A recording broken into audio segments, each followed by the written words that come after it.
Welcome back. 50 years ago this month, some of the most dramatic and traumatic moments in American history took place, marking a political and cultural turning point for the nation. Military aircraft evacuated South Vietnamese orphans and later the U.S. Embassy in Saigon in scenes of rooftop chaos and desperation that millions of Americans witnessed on their living room TVs. 17's Robert Price has the story. The moment has faded from memory for a lot of Americans, if they were ever really aware of it. And if they were of a requisite level of awareness, they may have forgotten. It was, after all, half a century ago. Exactly half a century. The last U.S. military units had left Vietnam 2 years before, leaving the South Vietnamese army to defend what was left.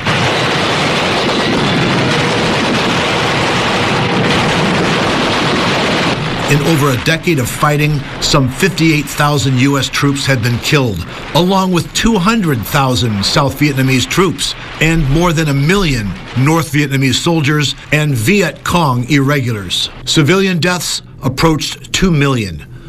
The war had divided the U.S. like no other conflict since the Civil War, and now it was ending before our eyes in televised pandemonium.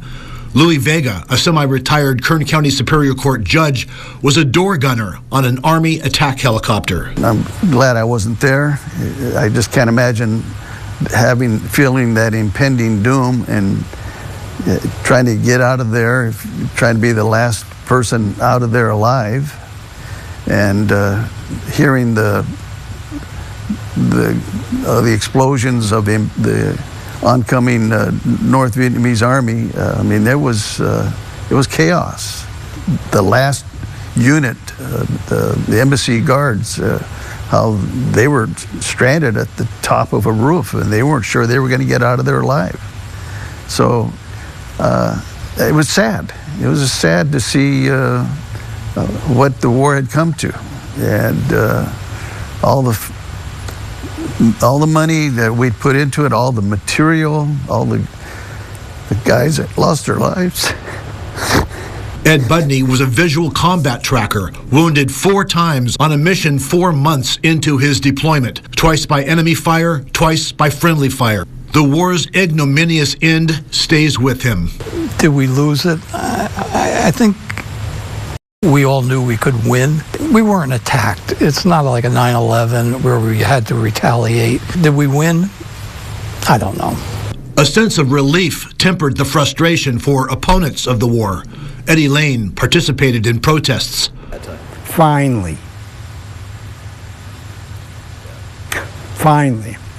It was a demonstration of the poor decision-making that our country engaged in for years and years. Randa Hunter, who grew up in a conservative Bakersfield family, saw the carnage as clearly as might be possible for a 19-year-old girl.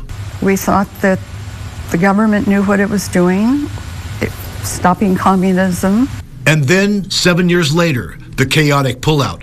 The city of Saigon was renamed today. I thought of the soldiers that were left in Afghanistan and the screaming and yelling in the States, and I thought, well, I think you need to play back what happened when we left Vietnam. If you want to see chaos, if you want to see families chasing airplanes, begging to get on a plane, throwing their kids onto a C-51A cargo plane to get out of there, or taking helicopters and pushing them off aircraft carriers because they didn't have any room, that's chaos.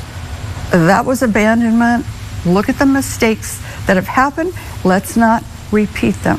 In Bakersfield, Robert Price, 17 News.